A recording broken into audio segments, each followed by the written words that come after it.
আসসালামু আলাইকুম। আজকের পর্বে আমি চিংড়ি মাছ ভুনা রেসিপিটা শেয়ার করব। এটা খেতে খুবই মজাদার। একটি মাত্র টিপস ফলো করলে আরও বেশি টেস্টি হবে।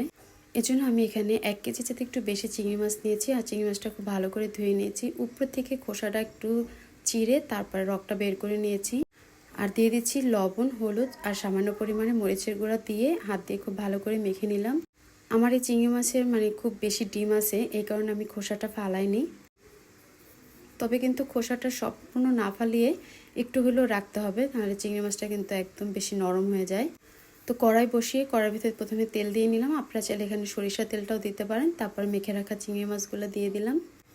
চিংড়ি মাছগুলো আমি এখানে ভেজে নেব। 2 থেকে 3 মিনিটের মতো ভাজবো, বেশি ভাজবো না।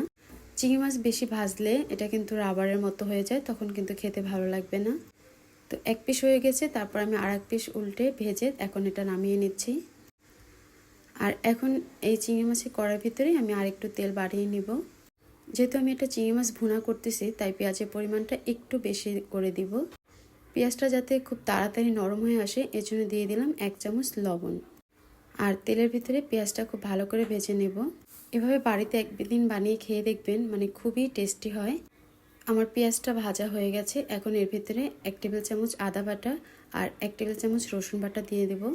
আর ধনিয়া এবং জিরার গুঁড়া দিব 1/2 টেবিল চামচের চাইতে একটু কম।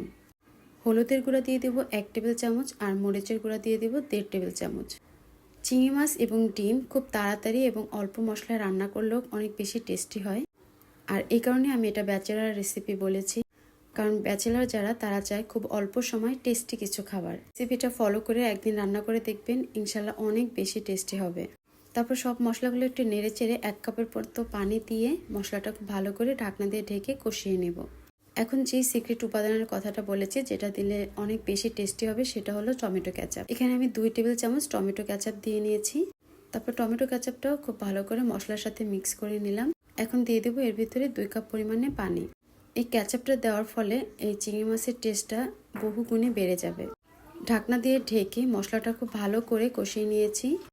আর দেখতে পাচ্ছেন উপর থেকে কিন্তু তেলটা ভেসে এসেছে। এই পর্যায়ে আমি আগে থেকে ভেজে রাখা চিংড়ি মাছগুলো দিয়ে দিব। চিংড়ি মাছগুলো দেওয়ার পরে চুলার আঁচটা কমিয়ে 10 মিনিটের মতো আমি রান্না করে নিব। আর অবশ্যই কিন্তু ঢাকনা তুলে মাঝে মাঝে নেড়ে চেড়ে দিতে হবে।